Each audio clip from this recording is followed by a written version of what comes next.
प्यारे बच्चों, आज हम कक्षा 8 का लेसन नंबर 6 करेंगे। कक्षा 8 का लेसन नंबर 6 बच्चों, दहन और ज्वाला। दहन और ज्वाला बच्चों, मोमबत्ती के ऊपर आपने देखी होगी ज्वाला, तो उसके बारे में भी स्टडी हम करेंगे।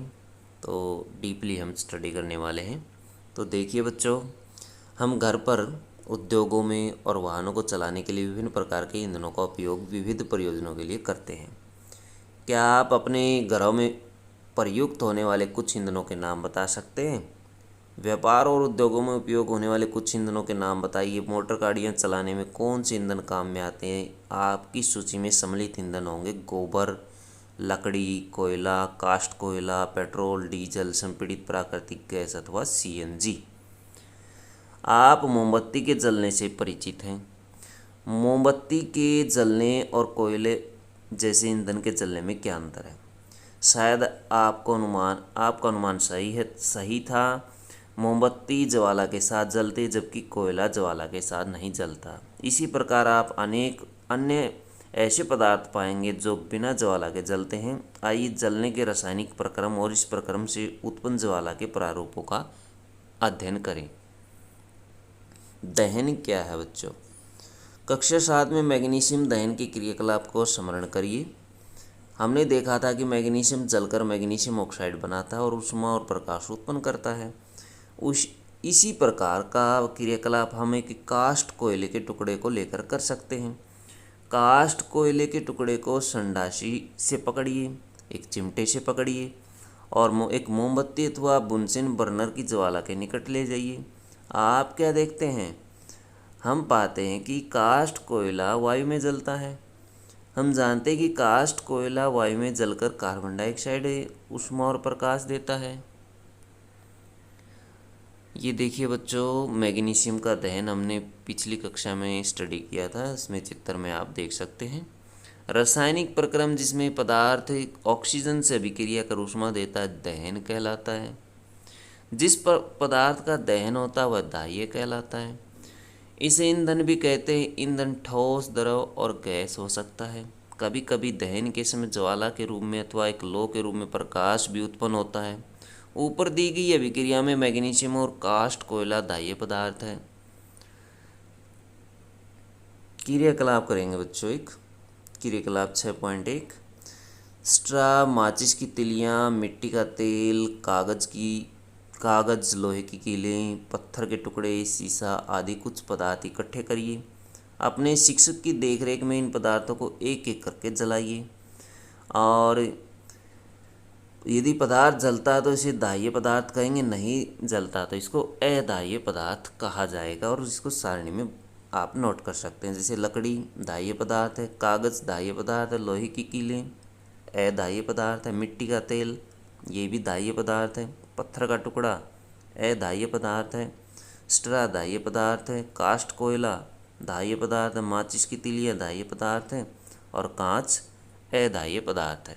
तो इस तरह से आप इस सारणी को भर लीजिए। क्या आप कुछ और पदार्थों के नाम बता सकते हैं जो दाह्य हैं? आप इन्हें सारणी में जोड़ सकते हैं। आइए इन परिस्थितियों का पता लगाएं जिनमें दहन होता है। एक क्रियाकलाप करते बच्चों, जलती मोमबत्ती को पकड़ते समय सावधानी रखिए। एक ये जलती मोमबत्ती को मेज़ के ऊपर रखिए। कांच की चिमनी को मोमबत्ती के ऊपर लकड़ी के 2 गुटकों की सहायता से इस प्रकार रखिए। देखिए बच्चों, इस प्रकार रखते हैं कि वायु का चिमनी में प्रवेश होता रहे। नीचे लकड़ी के गुटके लगा दिए, ऊपर ग्लास जार ऐसे रख दिया और ताकि वायु इसके अंदर से नीचे से जाती रहे। ये चित्र 6.2a है। देखिए ज्वाला को क्या होता है। अब लकड़ी के गुटके हटा दीजिए, चिमनी को मेज पर टिका दीजिए। नीचे से लकड़ी के जो गुटके थे वो अब की बार हटा दिए गए दूसरे चित्र के अंदर। अब क्या देखते हम, कुछ देर बाद मोमबत्ती बुझ जाती है। देखिए बुझ गई है। पुनः ज्वाला को देखिए, अंत में कांच की प्लेट चिमनी के ऊपर रख दीजिए। देखिए इसके ऊपर एक प्लेट रख दी गई है। ज्वाला को पुनः देखिए, तीनों स्थितियों में क्या होता है बच्चों? इसमें कम ज्वाला के साथ जलती है, इसमें बिल्कुल नहीं जलती, इसमें बुझ जाती है। अब क्या होता है बच्चों, हम पाते हैं कि दहन के लिए वायु आवश्यक है। अवस्था ए में मोमबत्ती निर्बाध रूप से जलती रही, जबकि वायु चिमनी में नीचे से प्रवेश कर रही है, वायु नीचे से प्रवेश कर रही थी। अवस्था बी में चिमनी में नीचे से वायु प्रवेश नहीं कर पाती, जो ज्वाला में कंपन होता है और धुआं उत्पन्न होता है। अवस्था सी में ज्वाला बुझ जाती है क्योंकि उसे वायु उपलब्ध नहीं हो पाती। तो बच्चों 3 स्थितियाँ हमने देखी। हमने पढ़ा कि सूर्य अपनी ऊष्मा और प्रकाश स्वयं उत्पन्न करता है। क्या यह भी एक दहन प्रक्रम है? सूर्य में ऊष्मा और प्रकाश नाभिकीय विक्रियाओं द्वारा उत्पन्न होते हैं। आप इस प्रक्रम के बारे में आगे चल करके पढ़ेंगे। आइए बच्चों एक और क्रियाकलाप करते हैं। एक लकड़ी या लकड़ी के कोयले का जलता हुआ टुकड़ा लोहे की प्लेट अथवा तवे पर रखिए। इसे कांच के जार अथवा पारदर्शक प्लास्टिक जार से ढक दीजिए। देखिए क्या होता है। क्या कुछ समय बाद लकड़ी का कोयला जलना बंद हो जाएगा? क्या आप सोच सकते हैं कि यह जलना बंद क्यों हो गया? क्योंकि इसको ऑक्सीजन मिलनी बंद हो गई। आपने सुना होगा कि जब किसी व्यक्ति के वस्त्र आग पकड़ लेते हैं तो आग बुझाने के लिए व्यक्ति को कंबल से ढक देते हैं, जैसा चित्र 6.3 में आप देखेंगे ऊपर। क्या आप बता सकते हैं ऐसा क्यों करते हैं? तो ऐसा क्यों किया जाता है बच्चों? तो ये देखते हैं इस चित्र के अंदर। देखिए लिपटा हुआ कंबल के अंदर इसको लपेट दिया गया है। अब अपने कुछ अनुभव को स्मरण करिए। क्या आप माचिस की तिल्ली अपने आप जल उठती है या किस प्रकार जलाई जाती है? आपको कागज़ के टुकड़े को जलाने का अनुभव अवश्य होगा। जब जलती हुई माचिस की तिल्ली इसके पास लाते तो क्या यह जल उठता है? क्या आप लकड़ी के टुकड़े को जलती माचिस की तिल्ली उसके पास लाकर जला सकते हैं? लकड़ी या कोयले को जलाने के लिए आपको कागज़ अथवा मिट्टी के तेल का उपयोग करना पड़ता है। क्या आपने जंगल में लगने वाली आग के बारे में सुना है? गर्मियों के मौसम में बहुत अधिक गर्मी पड़ने पर कुछ स्थानों पर सूखी घास आग पकड़ लेती है। घास के से आग पेड़ों में फैल जाती है और जल्दी ही पूरा जंगल जल जाता है और चपेट में आ जाता है। इस प्रकार की आग को बुझाना बहुत ही कठिन होता है। देख सकते हैं आप जंगल की आग। क्या ये अनुभव आपको बताते हैं कि विभिन्न पदार्थ विभिन्न ताप पर आग पकड़ते हैं? वह न्यूनतम ताप जिस पर कोई पदार्थ जलने लगता है उसे उसका ज्वलन ताप कहा जाता है। क्या आप बता सकते हैं कि कमरे के ताप पर माचिस की तिल्ली अपने आप आग क्यों नहीं पकड़ लेती? माचिस की तिल्ली माचिस की डिबिया के बगल में रगड़ने पर क्यों जल जाती है? माचिस का जो इतिहास है बहुत पुराना है। 5000 से अधिक वर्ष पूर्व प्राचीन मिस्र में गंधक में डुबोए गए चीड़ की लकड़ी के छोटे टुकड़े माचिस की तरह उपयोग किए जाते थे। आधुनिक निरापद माचिस का विकास लगभग 200 वर्ष पूर्व हुआ था। एंटीमनी ट्राइसल्फाइड, पोटेशियम क्लोरेट और सफ़ेद फास्फोरस का मिश्रण कुछ गोंद और स्टार्च के साथ मिलाकर उचित लकड़ी से बनी माचिस की तिल्ली के सिरे पर लगाया जाता था। जब इसे किसी खुरदरिस्ते से रगड़ा जाता था तो घर्षण की ऊष्मा के कारण सफ़ेद फास्फोरस प्रज्वलित उठता था। इससे माचिस की तिल्ली का दहन प्रारंभ हो जाता था। परंतु सफ़ेद फास्फोरस माचिस उद्योग में काम करने वालों और माचिस का उपयोग करने वालों दोनों के लिए खतरनाक सिद्ध हुआ। आजकल निरापद माचिस के सिरे पर केवल एंटीमनी ट्राइसल्फाइड और पोटेशियम क्लोरेट लगा रहता है। रगड़ने वाली सतह पर चूर्णित कांच और थोड़ा सा लाल फास्फोरस लगाते हैं जो कम खतरनाक होता है। जब माचिस की तिल्ली को खुरदरी स्तर पर रगड़ा जाता है तो कुछ लाल फास्फोरस सफ़ेद फास्फोरस में परिवर्तित हो जाता है। यह तुरंत माचिस की तिल्ली के सिरे पर लगे पोटेशियम क्लोराइड से अभिक्रिया कर पर्याप्त ऊष्मा उत्पन्न कर देता है, जिससे एंटीमनी ट्राइसल्फाइड का दहन प्रारंभ हो जाता है। हमने पाया कि दाह्य पदार्थ तब तक आग नहीं पकड़ सकता या जल नहीं सकता जब तक बच्चों उसका ताप उसके ज्वलन ताप से कम रहता है। क्या आपने कभी भोजन पकाने वाले तेल को आग पकड़ते देखा है? जब तलने वाला बर्तन लंबे समय तक जलते हुए स्टोव पर रखा जाता है। कमरे के ताप पर मिट्टी का तेल और लकड़ी अपने आप आग नहीं पकड़ते, परंतु यदि मिट्टी के तेल का थोड़ा गर्म कर दें, मिट्टी के तेल को थोड़ा सा गर्म कर दें तो वह आग पकड़ लेता है। क्या इसका ज्वलन ताप लकड़ी के ज्वलन ताप से कम है? क्या इसका अर्थ है कि मिट्टी के तेल के रखने में हमें सावधानी बरतनी होगी? निम्नलिखित क्रियाकलाप प्रदर्शित करता है कि किसी पदार्थ के दहन के लिए उसका ताप और उसके ज्वलन ताप तक पहुंचना बहुत ही आवश्यक है। जलती हुई मोमबत्ती देख लीजिए। कागज़ के 2 कप तैयार करिए। इनमें से एक कप में 50 ml जल डालिए। दोनों कपों को अलग अलग मोमबत्ती पर गर्म करिए। आप क्या देखते हैं? देखिए बच्चों, इस कागज़ के कप के अंदर जल है, जबकि इसके अंदर कुछ नहीं है। यदि पहले वाले जल को या इसको कप को इसके ऊपर रखा जाता मोमबत्ती के ऊपर, तो कागज़ नहीं जलता बल्कि जल गर्म हो जाता है।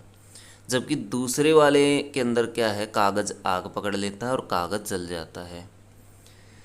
कागज़ के खाली कप का क्या होता है, देखते हैं क्या होता है। यदि हम कप को गर्म करना जारी रखें तो हम कागज़ के कप में भी जल को उबाल सकते हैं।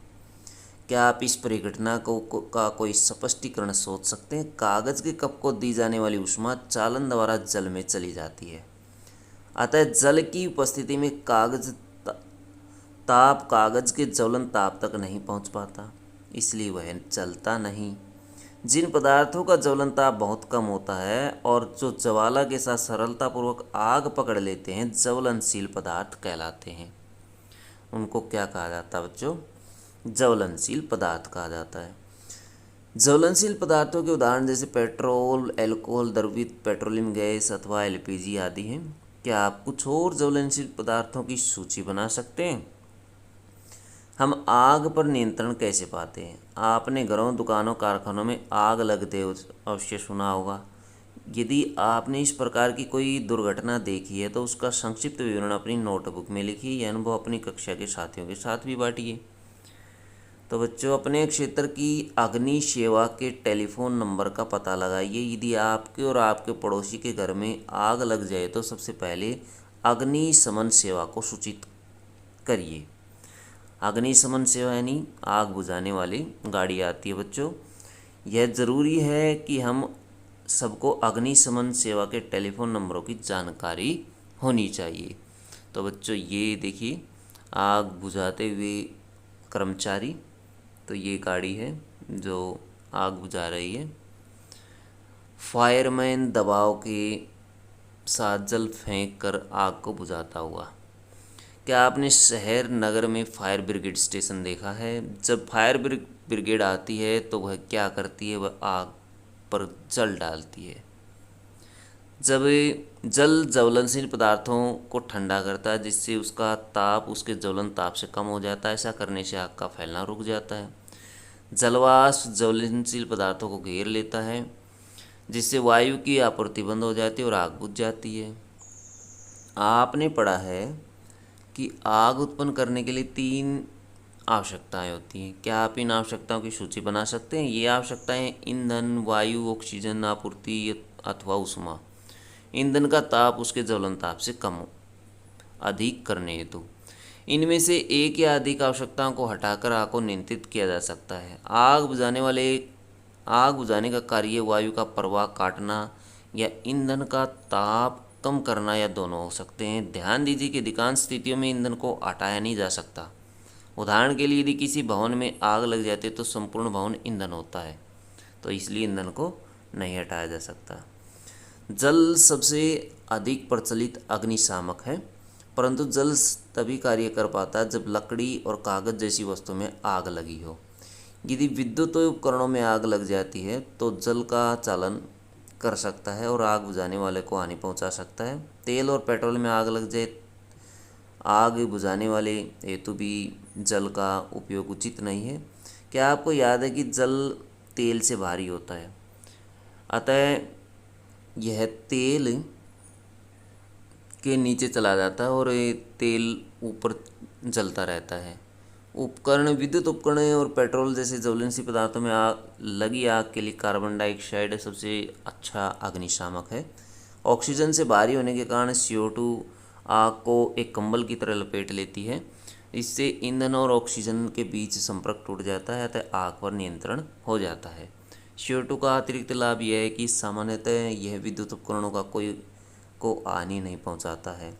हमें कार्बन डाइऑक्साइड की आपूर्ति कहाँ से मिलती है? उच्च दाब पर यह द्रव के रूप में सिलेंडरों में भरी जा सकती है। LPG किस रूप में सिलेंडरों में भरी रखी जाती है? सिलेंडर से छोड़े जाने पर CO2 बहुत अधिक फैलती है और ठंडी हो जाती है, अतः यह न केवल आग को चारों ओर से घेर लेती है बल्कि ईंधन के ताप को भी नीचे ले आती है, इसलिए अति उत्तम अग्निशामक है। CO2 प्राप्त करने का एक दूसरा तरीका सोडियम बाइकार्बोनेट अथवा बेकिंग सोडा या पोटेशियम बाइकार्बोनेट जैसे रसायनों के पाउडर का भारी मात्रा में छिड़काव है। आग के निकट इन पदार्थों से बहुत सी कार्बन डाइऑक्साइड निकलती है जो आग बुझा देती है। दहन के प्रकार। एक जलती हुई माचिस की तिल्ली या गैस लाइटर को रसोई में गैस स्टोव के निकट लाइए। गैस स्टोव की घुंडी घुमाकर गैस चालू कर दीजिए। आप क्या देखते हैं? हम पाते हैं कि गैस तेज़ी से जलने लगती है और ऊष्मा और प्रकाश उत्पन्न करती है। इस प्रकार का दहन तीव्र दहन कहलाता है। फास्फोरस जैसे कुछ पदार्थ हैं जो कमरे के ताप पर वायु में जल उठते हैं। इस प्रकार का दहन जिसमें पदार्थ बिना किसी प्रत्यक्ष के कारण अचानक लपेटों के साथ जल उठते हैं उन्हें सौत दहन कहते हैं। कोयले की खानों में कोयले की धूल के सौत दहन से कई बार खतरनाक अग्निकांड हो चुके हैं। जंगल के सौत अग्निकांड कभी अधिक गर्मी के कारण होते हैं, कभी आकाश से बिजली गिरने से होते हैं, परंतु जंगल में आग अधिकतर मनुष्यों की लापरवाही से लगती है। जंगल में यदि आप पिकनिक अथवा शिविर में जाते हैं या कैंप फायर का आयोजन करते हैं तो स्थान छोड़ने से पूर्व आग को पूर्णतः बुझाना अवश्य याद रखिए। हम त्योहारों पर अक्सर आतिशबाजियाँ करते हैं। जब पटाखों को जलाते हैं तो एक आकस्मिक अभिक्रिया होने से ऊष्मा, प्रकाश और ध्वनि उत्पन्न होती है। अभिक्रिया में बनी गैस बड़ी मात्रा में निकलती है। इस प्रकार अभिक्रिया विस्फोटक कहलाती है। पटाखे पर दाब डालने पर भी विस्फोट हो जाता है। ज्वाला। LPG ज्वाला का परीक्षण करिए। क्या आप ज्वाला का रंग बता सकते हैं? एक मोमबत्ती की ज्वाला का रंग कैसा होता है? कक्षा 7 में मैग्नीशियम रिबन को जलाने के लिए अपने अनुभव को याद करिए। यदि आपको सारणी 6.2 की शेष वस्तुओं को जलाने का अनुभव नहीं है तो आप इन्हें अब कर सकते हैं। अपने परीक्षण को रिकॉर्ड करिए और सारणी में लिखिए कि पदार्थ ज्वाला देता है या नहीं देता। तो बच्चों ये सारणी है, ये ज्वाला भरी मोमबत्ती ज्वाला देती है, मैग्नीशियम ज्वाला देता है, कपूर ज्वाला देता है, मिट्टी का तेल वाला स्टोव ये भी ज्वाला के साथ जलता है, लकड़ी का कोयला ज्वाला के साथ नहीं जलता। तो बच्चों ये सारणी आप फिल कर लें। उसके बाद देखिए कुछ चित्र देखिए किस में ज्वाला उत्पन्न होती है। मोमबत्ती में ज्वाला इस तरह से उत्पन्न होती है। गैस में भी नीली ज्वाला के साथ जलता है ये। तो देख सकते हैं ज्वालाओं के रंग देख सकते हैं, लैंप के अंदर देख सकते हैं। ज्वाला की संरचना। एक मोमबत्ती जलाइए। एक कांच की 4 से 5 सेंटीमीटर पतली लंबी नली को संडासी अथवा चिमटे से पकड़िए। इसका एक सिरा मोमबत्ती की ज्वाला के अदीप्त अक्षेत्र जोन में प्रवेश करा दीजिए। कांच की नली के दूसरे सिरे के निकट एक जलती हुई माचिस की तिल्ली लाइए। क्या आप कुछ में पश्चात ज्वाला उत्पन्न होती है? यदि ऐसा होता तो ज्वाला गर्म होती है, ठंडी होती है, ध्यान दीजिए। तो बच्चों ध्यान दीजिए इसके ऊपर। दहन के समय जो पदार्थ वाष्पित होते हैं वे ज्वाला का निर्माण करते हैं। उदाहरण के लिए मिट्टी का तेल पिघली हुई मोमबत्ती के साथ ऊपर उठते हैं और दहन के समय वाष्पित होकर के ज्वाला का निर्माण करते हैं। इसके विपरीत लकड़ी का कोयला वाष्पित नहीं होता है और कोई ज्वाला नहीं देता है। क्रियाकलाप 6.5 में क्या कांच की नली से बाहर निकलने वाला मोम का वाष्प क्या ज्वाला उत्पन्न होने के कारण होता है? जब मोमबत्ती की ज्वाला शिथिल हो जाती है तो ज्वाला के दीप्त क्षेत्र में एक स्वच्छ कांच की प्लेट अथवा स्लाइड प्रवेश करिए। उसे संडासी से लगभग 10 सेकंड तक पकड़िए, फिर हटा लीजिए। आप क्या देखते हैं? ध्यान दीजिए, कांच की प्लेट या स्लाइड पर एक गोल काला बुल्ले बन गया है। यह ज्वाला के दीप्त क्षेत्र में उपस्थित बिना जले कार्बन कणों के जमाव के कारण दिखाई दिया है। देख सकते हैं एक पतले लंबे तार को लगभग 30 सेकंड तक ज्वाला के दीप्त क्षेत्र में पकड़े रखिए। तो ये तार है बच्चों। ध्यान दीजिए कि तार का भाग जो ज्वाला के कुछ बाहर है रक्त तप्त हो जाता है, क्या दर्शाता है कि ज्वाला के दीप्त क्षेत्र पर बहुत अधिक ताप है। वास्तव में ज्वाला का यह भाग सबसे अधिक गर्म होता है। सोने और चांदी को पिघलाने के लिए सुनार धातु की फुकनी शेप ज्वाला के सबसे भारी भाग को उस पर फूंकते हैं। वे ज्वाला के सबसे भारी भाग का उपयोग क्यों करते हैं? तो ये देख सकते हैं बच्चों, मोमबत्ती सबसे कम गर्म क्षेत्र ये भी, और ये सबसे गर्म क्षेत्र होता है बाहर वाला क्षेत्र। पूर्ण दहन का बाह्य क्षेत्र जिसको नीला क्षेत्र कहा जाता है, ये वाले दोनों सेम है। आंशिक दहन वाला मध्य भाग। तो ज्वाला के बच्चों 3 भाग होते हैं, पहला नीला क्षेत्र, दूसरा पीला क्षेत्र और तीसरा काला क्षेत्र। काला क्षेत्र जो धागा होता है उसके निकट होता है। आंशिक दहन वाला पीला क्षेत्र बिल्कुल मध्य में होता है और नीला क्षेत्र एक बाउंड्री के तौर पर होता है ज्वाला के अराउंड, ज्वाला के ऊपर। तो बच्चों देख सकते हैं ये सुनार कार्य कर रहा है। ये सोने चांदी को पिघलाने के लिए ज्वाला का उपयोग करता है। ईंधन क्या है? याद करिए कि घरेलू और औद्योगिक उपयोगों से संबंधित ऊष्मा ऊर्जा के प्रमुख स्रोत लकड़ी, कास्ट कोयला, पेट्रोल, मिट्टी का तेल आदि हैं। ये पदार्थ ईंधन कहलाते हैं। अच्छा ईंधन वह है जो सहज उपलब्ध हो जाता है, यह सस्ता होता है और वायु में सामान्य दर से सुगमतापूर्वक जलता है। यह अधिक मात्रा में ऊष्मा उत्पन्न करता है, जलने के उपरांत कोई अवांछनीय पदार्थ नहीं छोड़ता है। संभवतः ऐसा कोई भी ईंधन नहीं है जिसे एक आदर्श ईंधन माना जा सके। हमें ऐसा ईंधन ढूंढना चाहिए जो किसी विशिष्ट उपयोग की अधिकांश आवश्यकताओं को पूरी करता हो। ईंधन के मूल्यों में भिन्नता होती है। कुछ ईंधन अन्य ईंधनों की अपेक्षा सस्ते होते हैं। जिन ईंधनों से आप परिचित हैं इनकी सूची बनाइए और सारणी में लिखिए। ईंधन दक्षता। या यदि आपसे कहा जाए कि गोबर के उपले कोयला एलपीजी को जलाकर पानी की एक निश्चित मात्रा को उबालें, तो आप कौन सा ईंधन चुनेंगे? इसका कारण बताइए। अपने माता पिता की मदद ले लीजिए। क्या ये ईंधन बराबर मात्रा में ऊष्मा उत्पन्न करते हैं? किसी ईंधन के 1 किलोग्राम के पूर्ण दहन से प्राप्त ऊष्मा की मात्रा उसका ऊष्मीयमान कहलाती है। ईंधन के ऊष्मीयमान को किलो जूल प्रति किलोग्राम मात्रक द्वारा प्रदर्शित किया जाता है। कुछ ईंधनों के ऊष्मीयमान सारणी में दिए गए हैं बच्चों, देख सकते हैं। तो बच्चों इनके जो हैं ईंधनों के ऊष्मीयमान आप देख सकते हैं। गोबर के उपले इनका 6 से 8,000, लकड़ी का 17,000 से 22,000। सबसे कम गोबर के उपले ऊष्मा देते हैं, उसके बाद लकड़ी, फिर कोयला। पेट्रोल का ऊष्मीयमान 45,000 होता है, मिट्टी के तेल का 45,000, 45 डीजल का, मेथेन का और सीएनजी का 50,000 होता है, जबकि एलपीजी का 55,000 होता है। जैव गैस का 35 से लेकर के 40,000 होता है। हाइड्रोजन का 1,50,000 जो सबसे ज़्यादा है। तो यहाँ आपने ये कुछ ऊष्मीयमान देखे। ईंधन के दहन से हानिकारक उत्पाद प्राप्त होते हैं। ईंधन का बढ़ता हुआ उपभोग पर्यावरण पर हानिकारक प्रभाव डालता है। लकड़ी, कोयला, पेट्रोल जैसे कार्बन ईंधन बिना जले कार्बन कण छोड़ते हैं। ये सूक्ष्म कण खतरनाक प्रदूषक होते हैं जो दमा जैसे श्वास रोग उत्पन्न कर देते हैं। सदियों से लकड़ी का उपयोग घरेलू और औद्योगिक ईंधन के रूप में होता आ रहा है, परंतु इसका स्थान कोयले और एलपीजी जैसे ईंधनों ने ले लिया है। अभी भी हमारे देश के बहुत से ग्रामीण क्षेत्रों में ईंधन के रूप में लकड़ी का उपयोग हो रहा है, क्योंकि यह आसानी से उपलब्ध हो सकती है।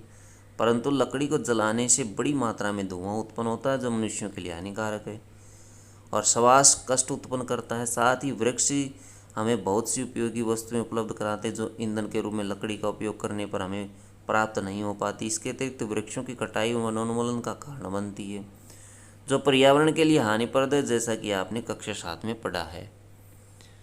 तो बच्चों ईंधनों का अपूर्ण दहन कार्बन मोनोऑक्साइड गैस देता है। यह अत्यंत विषैली गैस है। बंद कमरे में कोयले का जलाना खतरनाक होता है। उत्पन्न कार्बन मोनोऑक्साइड गैस कमरे में सो रहे व्यक्तियों की मृत्यु का कारण भी बन सकती है। तो बच्चों अधिकांश ईंधन के दहन से पर्यावरण में कार्बन डाइऑक्साइड गैस निकलती है। वायु में कार्बन डाइऑक्साइड गैस की अधिक मात्रा विश्वोष्ण अथवा ग्लोबल वार्मिंग का कारण बनती है। पृथ्वी के वातावरण के तापमान में वृद्धि विश्वोष्ण कहलाती है। अन्य बातों के साथ साथ इससे हिम नदी अथवा जहाँ पर ग्लेशियर हैं वो ग्लेशियर पिघल जाते हैं, जिससे समुद्र का जल स्तर बढ़ जाता है और तटीय क्षेत्रों में बाढ़ आ जाती है। ऐसा भी संभव है कि निचले स्तर वाले तटीय क्षेत्र स्थायी रूप से जलमग्न हो जाएं अथवा वहाँ पर पूरा जल फैल जाए और बस्तियाँ नष्ट हो जाएं। कोयला और डीजल के दहन से सल्फर डाइऑक्साइड गैस निकलती है। अत्यंत दम घोटू और संक्षारक गैस होती है। इसके अतिरिक्त पेट्रोल इंजन नाइट्रोजन की गैसीय ऑक्साइड छोड़ते हैं। सल्फर और नाइट्रोजन के ऑक्साइड वर्षा जल में घुल जाते हैं और अम्ल बनाते हैं। इसी वर्षा अम्ल वर्षा कहलाते हैं, जो फसलों भवनों मृदा के लिए बहुत हानिकारक होती है। इसके विषय में आप कक्षा 7 में पहले पढ़ चुके हैं। मोटर वाहनों में ईंधन के रूप में डीजल और पेट्रोल का स्थान अब सीएनजी अथवा संपीड़ित प्राकृतिक गैस ने ले लिया है, क्योंकि सीएनजी सल्फर और नाइट्रोजन के ऑक्साइड का उत्पादन अल्प मात्रा में करती है। सीएनजी एक स्वच्छ ईंधन है। तो बच्चों ये था आपका लेसन दहन और ज्वाला। इसके प्रश्न उत्तर आपको डिस्क्रिप्शन बॉक्स में नीचे लिंक मिल जाएगा, उस वीडियो से आप इसके प्रश्न उत्तर कर सकते हैं। वीडियो अच्छी लगे तो बच्चों लाइक करें, हमारे चैनल को सब्सक्राइब करें।